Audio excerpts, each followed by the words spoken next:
नमस्कार, स्वागत आहे तुमचे आमच्या चॅनलमध्ये।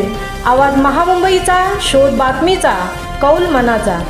चला तर मग आमचे चॅनल शेअर करा, लाईक करा आणि सबस्क्राइब करा। धन्यवाद।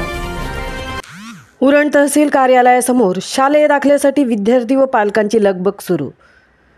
नुकताच 10वी बोर्ड परीक्षेचा निकाल लागला असून 11वी प्रवेश नोंदणी सुरू झाली आहे।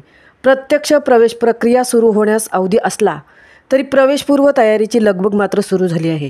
प्रवेशासाठी आवश्यक कागदपत्रांची जमवाजमव सुरू झाली आहे। विविध दाखले काढण्यासाठी उरण तालुक्यातील सेतू व ई-सेवा केंद्रावर विद्यार्थी व पालकांची वर्दळ वाढली आहे। त्यात काही दलाल हे विद्यार्थी व पालकांच्या अज्ञानाचा फायदा उठवत त्यांच्याकडून अव्वासव्वा पैसे आकारण्यात येत आहेत।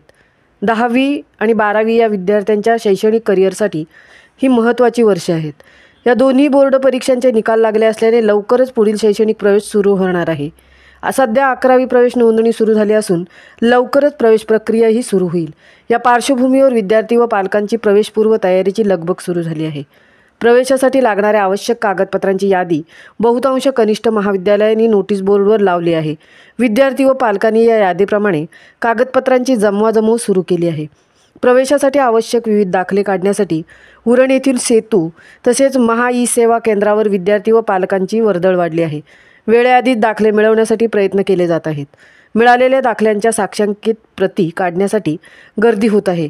याचा फायदा उठवत काही दलाल लोक विद्यार्थी व पालकांच्या अज्ञानाचा फायदा उठवून त्यांच्याकडून अव्वासव्वा पैसे आकारत असल्याचे चित्र दिसून येत आहे। आवाज महामुंबईचा चॅनलसाठी अनंत नारंगीकरसह तृप्ती भोईर, उरण।